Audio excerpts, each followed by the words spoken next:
지금 퇴근 중이신가요? 아니면 공부 중이신가요? 아니면 잠들기 바로 전이신가요? 안녕하세요. 처음 뵙겠습니다. 고사대에서 근무하는 최피라고 합니다. 반갑습니다. 우리 학우 여러분, 교원, 그리고 직원 여러분, 그리고 우연히 이 방송을 들으시는 여러분, 갑자기 뜬금없이 학교 유튜브에 이런 콘텐츠를 올려서 이게 뭐야 하고 많이 놀라셨을 것 같은데요. 좀 더 여러분들이 부담없이 보고 들을 수 있는 콘텐츠를 한번 만들어 봐야겠다, 이 고민을 정말 많이 했던 것 같습니다. 그래서 그 부담을 좀 없애드리고자 얼굴 안 나오고 목소리만, 제 목소리만 나오는 팟캐스트 형식의 콘텐츠를 한번 기획해 보았습니다. 원래는 여러 교수님들과 함께 진행을 하려고 했었는데, 지금 아시다시피 좀 있으면 2학기가 시작되잖아요. 교수님들이 많이 바쁘세요. 그래서 섭외가 상당히 힘듭니다. 저도 그 교수님들 업무하는 거에 방해가 되고 싶지는 않고, 그래서 여러분들은 지금 방학이시고 여행이나 아니면 잠깐 학업을 뒤로 하고 숨을 돌리고 계시겠지만, 저희는 이때가 가장 바쁩니다. 그래서 우선 저 혼자 한번 진행을 해볼까 하는데요. 추후에는 저희 교수님들이나 아니면 직원분들도 아니면 학우분들도 함께 나와서 목소리를 한번 채워볼까 합니다. 편안하게 출퇴근 중이시거나 혹은 일을 하고 계신다거나 혹은 집에서 따로 공부를 하신다거나 아니면 잠이 오지 않을 때 이 방송을 들어주시면 좋을 것 같네요. 자, 그러면 오늘 첫 번째 얘기를 한번 시작해 볼까요? 그거 아세요? 요즘에는 쇼폼 문화가 되게 대세잖아요. 대세였었어요. 근데 그런 대세 속에서 다시금 롱폼이 유행하고 있다고 하네요. 짧고 자극적인 콘텐츠가 뇌에 좋지 못하다는 연구 결과가 계속 나오고 있고, 사람들도 뭐 자극적인 도파민 위주의 쇼폼에 지쳐간다고들 많이 말을 하죠. 그래서 다시 편안해질 수 있는, 그리고 스스로 생각을 많이 할 수 있는 롱폼을 많이 찾는다고 합니다. 그 중에 하나가 고전 문학을 즐기는 문화가 또 유행이 시작되었다고 하네요. 사실 저도 이 이야기를 듣고 조금 뜨끔하긴 했습니다. 저도 쇼폼을 진짜 좋아하거든요. 근데 막상 그렇게 짧은 영상을 한 20개, 30개 넘게 보고 나면은 뭘 봤는지 하나도 기억이 안 나요. 여러분도 그러세요? 그런데 책 한 권 이렇게 천천히 읽고 나면 며칠이 지나도 그 장면이 좀 떠오르기도 하고 그러더라고요. 그 차이가 재밌어서 저도 한번 이 롱폼의 흐름에 살짝 올라타 보기로 했습니다. 그래서 저도 한번 고전문학 설명회를 한번 시작해 볼까 하는데, 오늘 제가 준비한 문학은 고전문학 하면 빼놓을 수 없는 작품이죠. 바로 헤르만 헤세의 데미안입니다.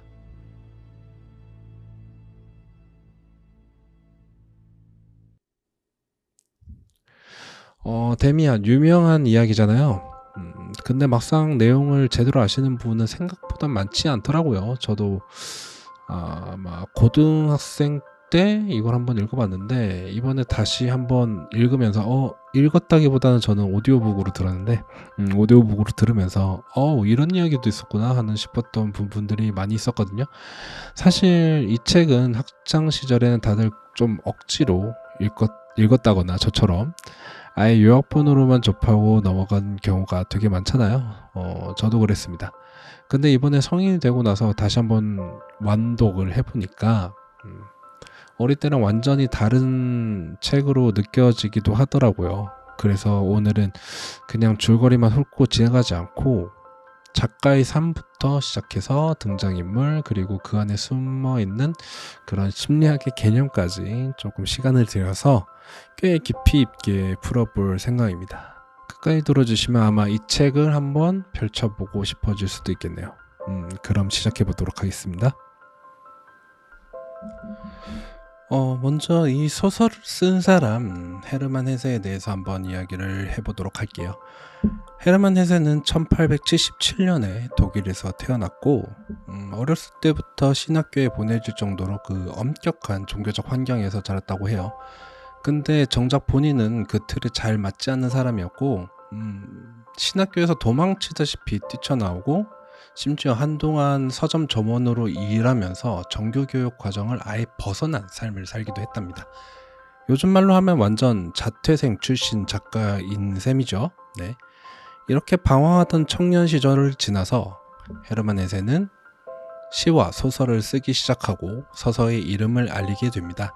초기작 중에 수레바퀴 아래에서라는 작품이 있는데 여러분들 읽어보셨나요? 저는 읽어보지 못했는데 네, 대충 내용을 들어보자면 이것도 학교라는 억압적인 시스템 안에서 짓눌리는 한 소년의 이야기라고 해요. 그러니까 헤세는 데미안 이전부터 계속 개인이 사회의 틀에 짓눌리는 문제를 반복해서 다뤄온 작가라고 볼 수 있겠네요. 그리고 데미안을 쓸 무렵이 매우 흥미로운데요. 이때 헤세는 40이 약간 넘은 나이였어요. 산전수전 다 겪고 나서 인생을 다시 처음부터 시작하는 마음으로 이 소설을 썼다고 알려져 있습니다. 그러니까 이 소설의 주인공 싱클레어가 겪는 방황이 사실은 40이 넘은 헤세가 자기 젊은 시절을 돌아보면서 정리한 감정이라는 거죠. 이 시기에 헤세는 개인적으로 굉장히 힘든 시기를 지나고 있었다고 합니다. 세계 1차 대전이 터졌고 결혼 생활도 삐걱거렸고 아버지도 이때쯤에 돌아가셨거든요. 게다가 헤세는 전쟁에 대해 부정적인 입장을 취하고 있었는데 당시 대부분의 독일 예술가들은 전쟁을 부추기는 작품을 쏟아내고 있었다고 해요. 그러다 보니 헤세는 주변으로부터 다 매국노다, 배신자다 뭐 이런 소리까지 들으면서 굉장히 힘든 시기를 보냈다고 합니다. 이런 여러 위기를 겹치면서 헤세는 정신적으로도 많이 무너져 있었고 그래서 실제로도 정신분석 치료를 받기 시작했는데 그때 헤세를 담당한 분이 랑 박사라는 융학파에서 훈련받은 정신분석가였습니다. 헤세는 이 치료 과정에서 자기 안에 여러 개의 억눌려왔던 감정들을 마주하게 되는데 그 경험이 그대로 데미안이라는 소설로 옮겨졌다고 알려져 있습니다. 그래서 소설 중반 이후에 싱클레어가 갑자기 고대 종교나 신비주의에 빠지고 꿈과 예지몽을 자주 꾸는 장면들이 나오는데 이게 다 본인의 그 치료 과정에서 실제로 경험한 것들이 반영된 부분이라고 합니다. 그리고 재밌는 뒷이야기가 하나 더 있는데 헤세는 이 소설을 처음 낼 때 자기 본명이 아니라 주인공의 이름을 딴 에밀 싱클레어라는 필명으로 발표를 했다고 합니다. 전쟁 이후에 워낙 비난을 많이 받고 있어서 자기 이름으로는 낼 수 없었다고 하고요. 근데 이 소설이 워낙에 잘 팔리다 보니까 사람들이 에밀 싱클레어가 대체 누구야 하고 궁금해했고 심지어 그 유명한 작가 토마스 만도 파우스트로 유명한 작가죠. 토마스 만도 이 출판사에 이 사람이 대체 누구냐고 문의했다는 이야기가 있을 정도였죠. 결국에 문체를 분석한 독자들이 그 헤르만 헤세라는 걸 알아채면서 정체가 결국엔 드러났고 심지어 신인문학상까지 받았는데 에밀 싱클레어라는 이름으로 신인문학상까지 받았는데 알고 보니 이미 유명한 기성작가였다는 게 밝혀지면서 헤르만 헤세는 결국 그 상을 반납하고 1920년대부터는 재판되면서 자기 이름으로 다시 냈다고 합니다. 이 소설 덕분에 다시 상승세를 타기 시작한 헤세는 이후로도 계속 좋은 작품을 써내려갔고 결국에는 1946년에는 유리알 유희라는 작품으로 노벨 문학상까지 받게 됩니다. 그러니까 데미안은 헤세라는 작가 인생에서 완전히 바닥을 찍고 다시 올라오는 일종의 전환점 같은 작품이었다고 할 수 있겠네요. 그리고 하나 더 알아두시면 좋은 게 헤세의 아버지와 외할아버지가 다 선교사 집안 출신이라서 어릴 때부터 인도 쪽 문화 그리고 특히 그 동양 종교와 철학에 대해서 자연스럽게 노출되면서 자랐다고 합니다. 이 배경이 나중에는 헤르만 헤세의 대표작인 시타르타 같은 작품으로도 이어지는데 데미안에서도 기독교의 카인과 아벨 같은 이야기를 완전히 다르게 뒤집어서 해석하는 대목이 나오잖아요. 이것도 결국 하나의 종교적 틀 안에 갇히지 않고 여러 사상을 넘나들면서 자기만의 답을 찾으려던 헤세의 특유의 태도가 드러나는 부분이라고 볼 수 있겠습니다. 이렇게 보면 헤세라는 작가 자체가 데미안 속에 싱클레어랑 참 많이 닮아 있다고 볼 수 있어요. 정해진 틀 안에서 자라났지만 결국엔 그 틀을 깨고 나와서 자기만의 사상과 문체를 완성한 사람이죠. 그러니까 오늘 우리가 들여다볼 이야기는 단순히 소설 속 인물이 아니라 그 이야기를 쓴 작가 본인의 삶이기도 한 겁니다. 그리고 이 작품이 나온 이후에 굉장히 흥미로운 반응이 하나 더 있었는데 이 소설을 그냥 소설이 아니라 아예 철학서로서 받아들인 독자들이 꽤 있었다고 해요. 그만큼 이야기 안에는 철학적인 질문과 상징이 빽빽하게 들어차 있었다는 거죠. 실제로도 당시 젊은 독자들이 이 소설을 읽고 이 작가는 분명히 우리 또래일 것이라고 추측하는 사람들이 꽤 많았다고 합니다.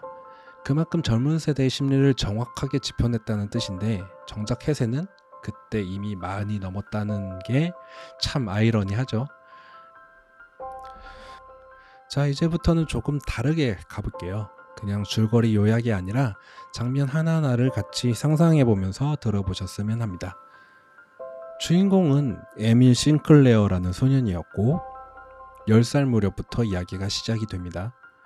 싱클레어의 집은 밝고 따뜻합니다.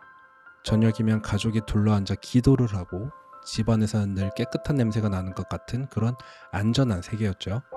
근데 그 집 대문을 나서서 몇 걸음만 더 걸으면 완전히 다른 풍경이 펼쳐집니다. 어른들이 낮은 소리로 수군대는 뒷골목, 그리고 술 냄새, 낯선 사람들의 거친 웃음소리. 싱클레어는 이 두 세계의 사이에서 매일 오가면서 자신도 모르게 어두운 쪽에 묘하게 끌리는 걸 느끼게 됩니다. 무섭지만 동시에 자꾸 눈이 가는 그런 이상한 감정이었죠. 그러던 어느 날 싱클레어는 친구들 앞에서 허세를 부리고 싶어서 있지도 않은 도둑질 이야기를 지어냅니다. 자기가 몰래 과수원에서 좋은 사과를 훔쳤다는 완전히 지어낸 그런 무용담이었어요. 근데 하필 그 자리에서 동네에서 소문난 불량 소년인 프란츠 크로마가 있었는데요. 크로머는 그 말을 듣자마자 아예 눈빛이 달라져요. 너 그거 진짜야? 그럼 신고해야겠는데? 라고 이야기를 하죠. 그럼 싱클레어 심장이 갑자기 콕 내려앉으면서 그날부터 크로머는 싱클레어를 불러서 이상한 돈을 요구하기 시작하고, 어린 싱클레어는 밤마다 잠도 못 자고 그 협박에 시달리게 됩니다. 학교 가는 길에 크로머가 보일까봐 일부러 다른 골목으로 들어가기도 하고, 저녁 식탁에 앉아서 부모님 몰래 딴 생각에 빠져 있기도 하고, 좀 무서웠던 거겠죠. 겉으로는 여전히 착한 아들이었지만 속으로는 완전히 다른 사람이 되어가고 있었던 거예요. 결국 집에 있는 돈까지 몰래 훔치게 되고, 그러면서 자기도 모르게 점점 더 깊은 죄책감에 빠져들게 됩니다. 바로 이때 전학생 한 명이 반에 들어와요. 이름은 막스 데미안. 또래보다 어른스럽고 말투도 차분한데 눈빛만큼은 또래 아이들과는 확실히 다른 분위기를 풍깁니다. 나이도 몇 살 더 많고 상급생인데도 어딘가 소년 같지 않으면서도 이미 다 자란 신사 같은 느낌을 준다고 묘사가 되어 있습니다. 데미안은 어느 날 싱클레어 옆에 슬쩍 다가와서는 성경에 나오는 카인과 아벨 이야기를 꺼냅니다. 근데 이 해석이 조금 이상합니다. 카인이 이마에 표식을 받은 게 사실 죄인이라서가 아니라 사람들이 두려워할 만큼 강했기 때문이 아닐까. 싱클레어는 그 말을 듣고 머릿속에 하얘지는 느낌을 받습니다. 지금까지 당연하다고 배웠던 게 갑자기 흔들리는 기분이 들었던 거죠. 며칠 뒤 크로모가 갑자기 사라집니다. 데미안과 크로모가 딱 한 번 이야기를 나눴을 뿐인데 그 이후로 크로모는 싱클레어 근처에 얼씬도 하지 않아요. 싱클레어는 안도하면서도 데미안이라는 존재가 너무 낯설고 신비롭게 느껴져서 오히려 그와 거리를 두고 또다시 평범한 모범생의 생활로 돌아갑니다. 심지어 데미안이라는 존재를 자기의 마음 한구석에서 애써 잊으려고까지 해요. 자기는 저 밝은 세상에 어울리는 사람이라고 믿고 싶었던 거죠. 그렇게 몇 년이 흐르고 도시 학교로 전학을 간 싱클레어는 완전히 다른 사람으로 변해 있었습니다. 선배인 알폰스 베크를 따라서 술집도 드나들고 밤늦게 거리를 배회하면서 점점 어두운 생활에 빠져들게 됩니다. 성적도 떨어지고 학교에서는 퇴학 이야기까지 나올 정도로 그렇게 망가져가요. 그러던 어느 봄날에 공원에서 우연히 마주친 한 소녀에게 마음을 빼앗기고 맙니다. 이름도 모르는 소녀에게 싱클레어는 혼자 베아트리체라는 이름을 붙여주고 매일 그녀를 떠올리면서 초상화를 그리기까지 합니다. 신기하게도 이 첫사랑을 계기로 싱클레어는 방탕한 생활에서 서서히 벗어나게 되죠. 그런데 어느 날 밤에 완성된 그림을 물끄러미 바라보던 싱클레어는 소름이 끼치고 맙니다. 그 초상화의 얼굴이 베아트리체가 아니라 데미안의 얼굴이었던 거예요.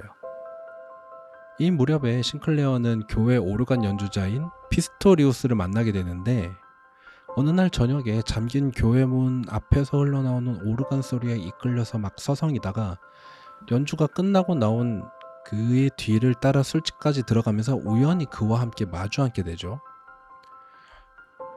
그 피스토리우스는 원래 정식으로 목사가 되려고 공부하던 사람이었는데 신비주의에 깊이 빠져서 그 길을 그만둔 그런 좀 특이한 인물이었어요.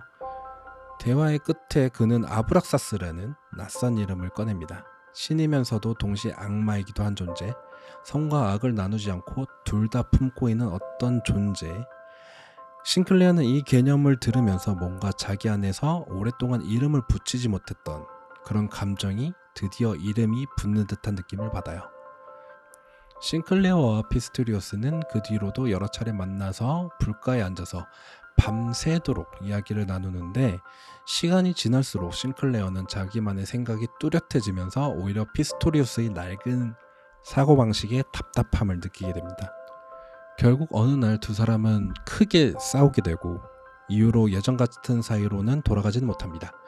선생님처럼 여겼던 사람을 스스로 넘어서고 그리고 배척하게 되는 반대 입장에서 서게 되는 그런 순간이었던 거죠. 고향에 돌아온 싱클레어에게 크나우어라는 후배가 다가옵니다.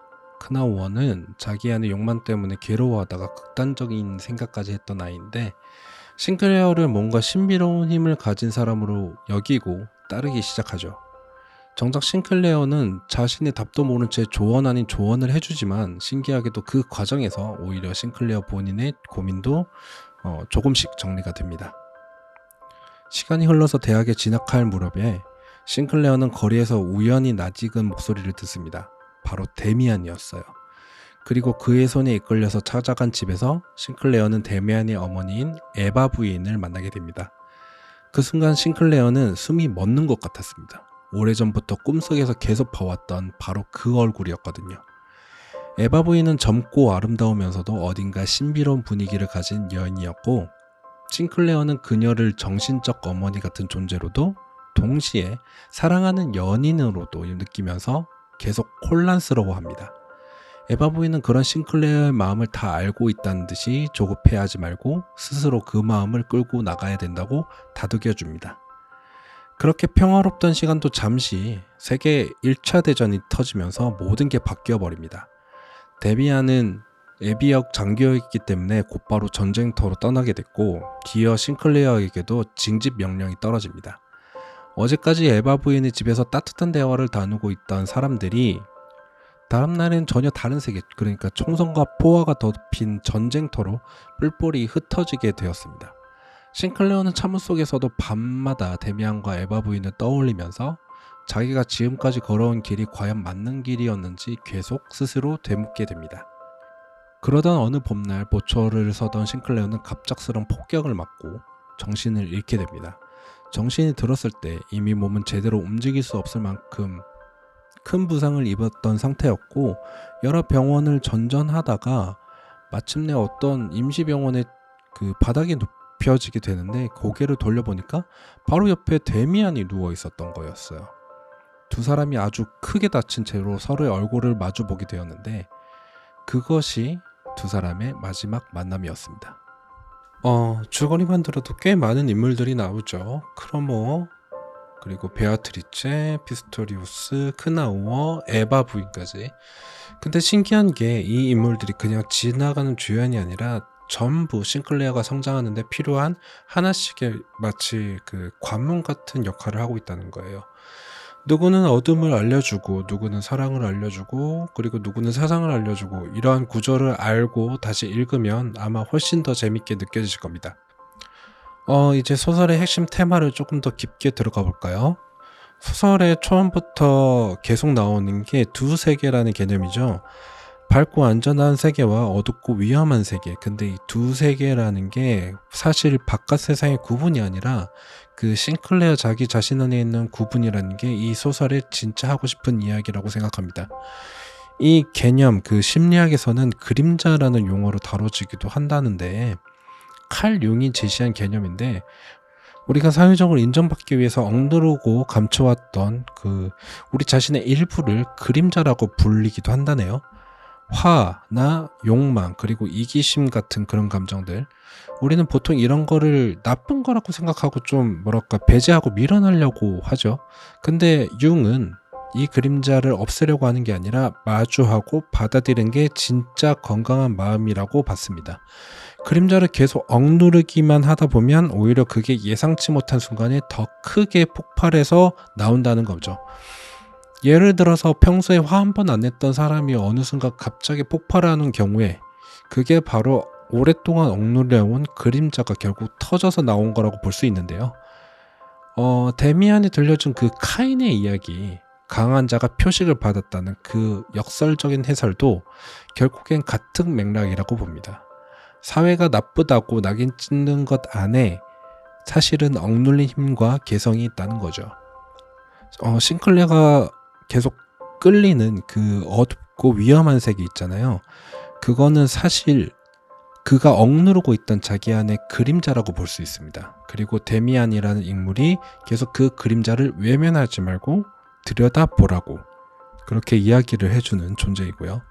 이걸 요즘에 우리 생활에 대입을 해보면 더 와닿을 수도 있을 것 같습니다. 예를 들어서 우리는 SNS상에 항상 밝고 즐거운 모습만 올리잖아요. 근데 그 이면에는 힘들고 지치고, 예를 들어서 때로는 초라한 모습들도 분명히 있거든요. 그런 부분들을 계속 숨기기만 하다 보면 오히려 마음이 더 지치는 경우가 많다고 봅니다. 데미안이 말하고 싶었던 것도 결국 이런 거였을 거라고 생각이 되는데, 내 안의 어두운 부분도 나의 일부라는 걸 인정하는 것에서부터 진짜 마음의 건강이 시작된다는 거죠. 그리고 심리학에서는 이 그림자랑 관련돼서 투사라는 개념도 같이 이야기를 하는데, 그 투사라는 게 뭐냐면 내가 인정하고 싶지 않은 내 모습을 다른 사람들에게서 발견했을 때 유독 그 사람이 미워지는 현상을 말합니다. 예를 들어서 내 안에 게으른 면을 인정하기 싫은 사람이 유독 게을러 보이는 동료를 보면 필요 이상으로 화가 나는 경우가 있거든요.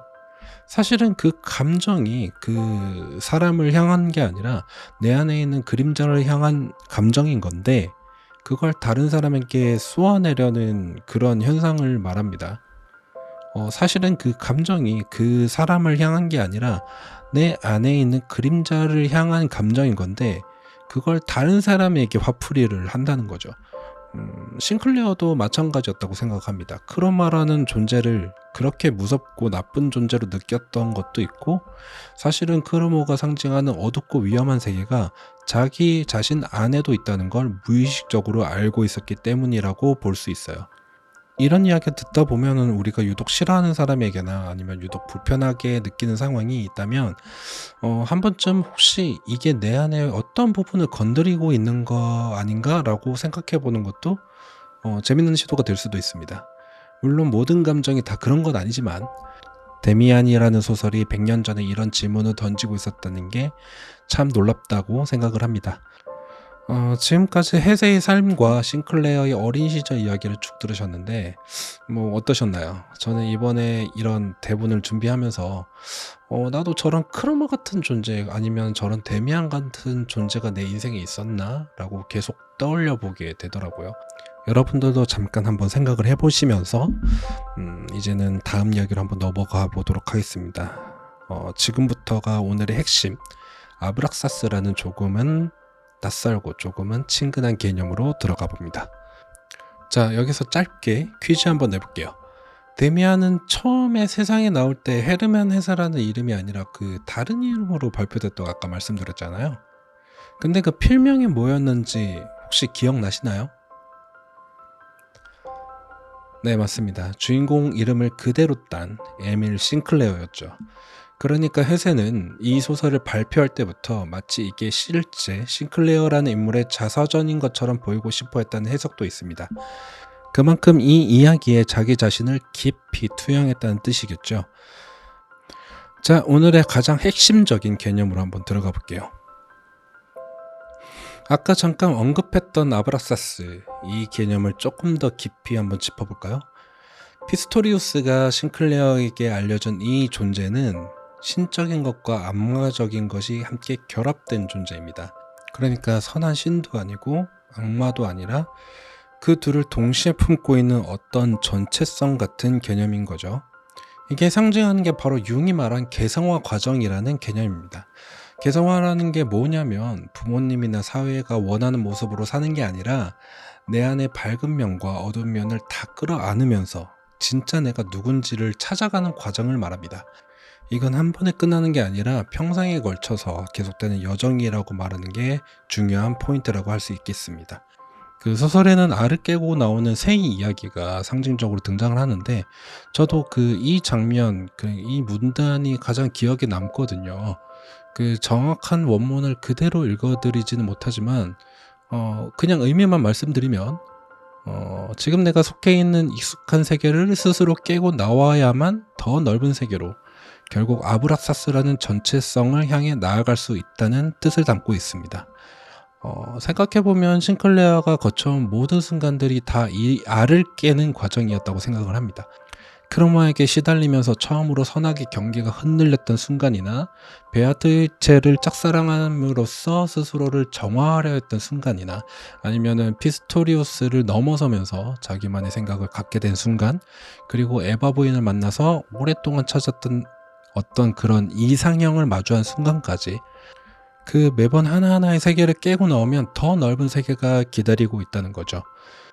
그리고 이 소설의 마지막 전장의 임시병동, 그 어두운 밤에서 데미안은 마지막 힘을 다해서 싱클레어에게 이 이야기를 건넵니다.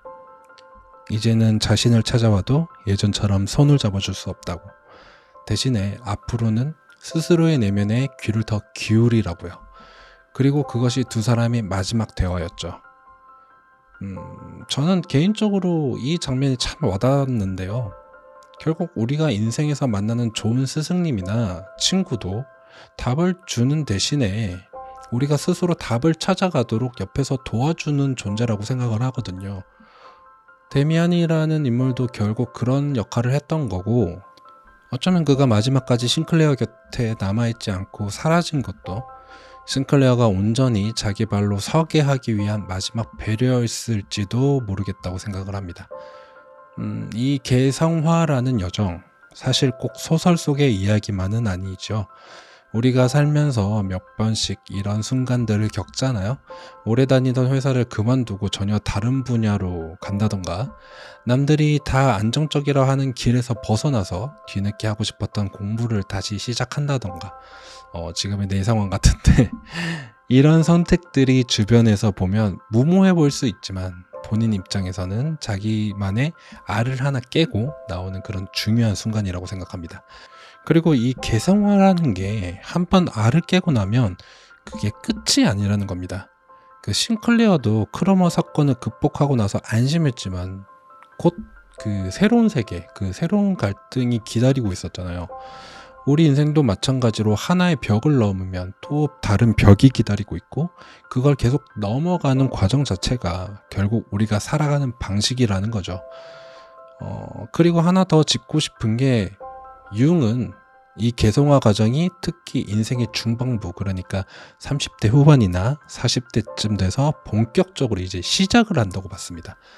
젊을 때는 사회에 적응하고 자리 잡느라 정신이 막 없다가 어느 정도 안정이 찾아온 다음에야 비로소 근데 나는 정말 이렇게 살고 싶었나? 하는 질문을 떠올리게 한다는 거죠.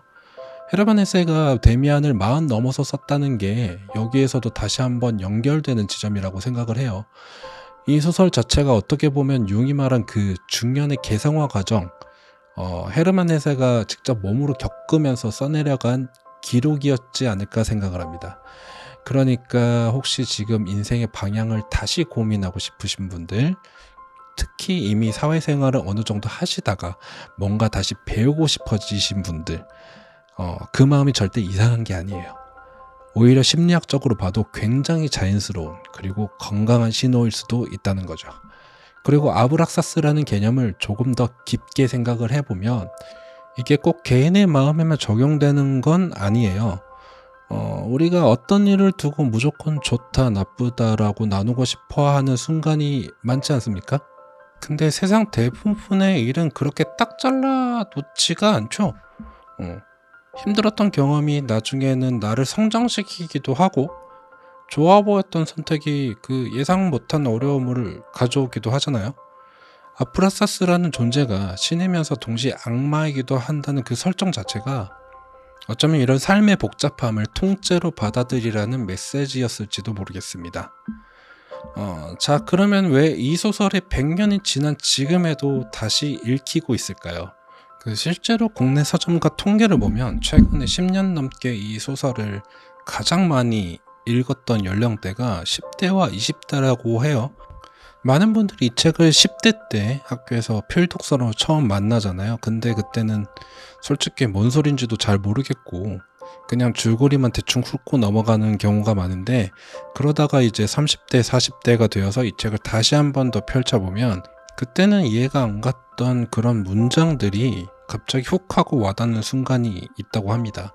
그 크로마 사건이나 두 세계 사이의 갈등, 이런 게 소설 속 이야기가 아니라 지금 내 이야기 하는 거 아닌가 라고 싶어지는 거죠.